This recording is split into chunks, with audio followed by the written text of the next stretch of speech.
Hey guys, it is Chelsea Perry coming at you with discussion board post for number 5 for the motivational interviewing class. I really can't believe we're already on week 5. That is just crazy to think that we only have 3 more weeks in this class, and then we have the 7 of the other class that we have to take. Just crazy. So I hope you guys have had a good week. So let's just jump right into it. So the question for this week was, what was a time that you pushed a client into doing something, and what would you kind of change now that you know some MI strategies? So for me personally, I work in a school setting, and sometimes I just, especially right out of college, because you're taught to, especially like I never had any of this in my classes before. So, I knew some aspects of it, I guess, up here, but I didn't know what they were called or things like that.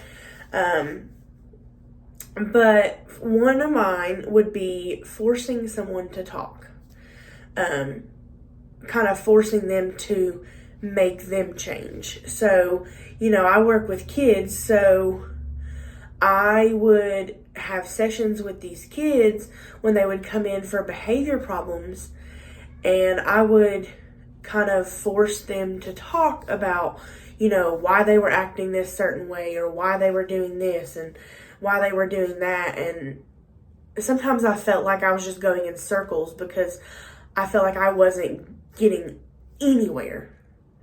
And it was because I was the one doing all the talking.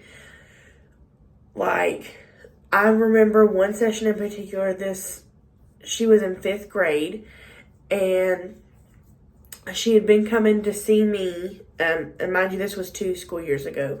It was right after after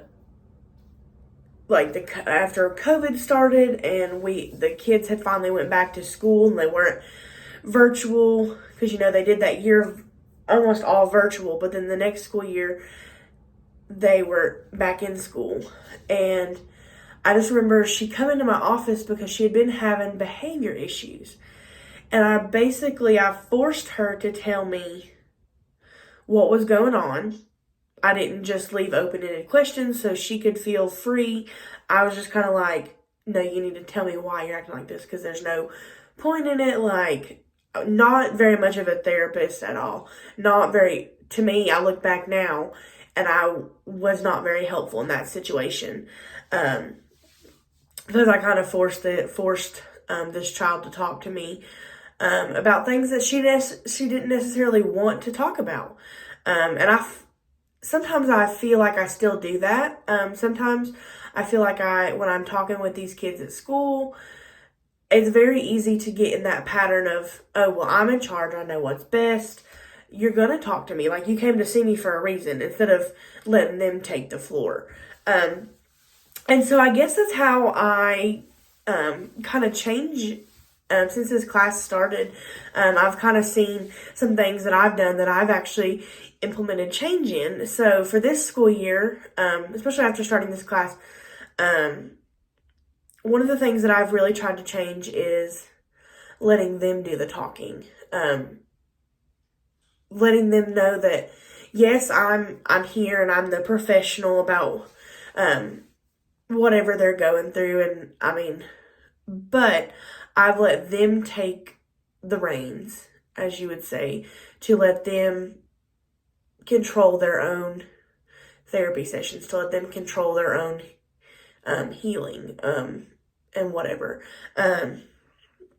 And so I think that has helped a whole lot, because now I'm more self-aware. I'm like, oh, so I've let them implement the change talk for their own life, which is something that I did before, but not as often. I always took the floor and was like, yes, I'm the professional, I know. So that is something that I have changed in my clients that I talk with now, compared to what I used to. So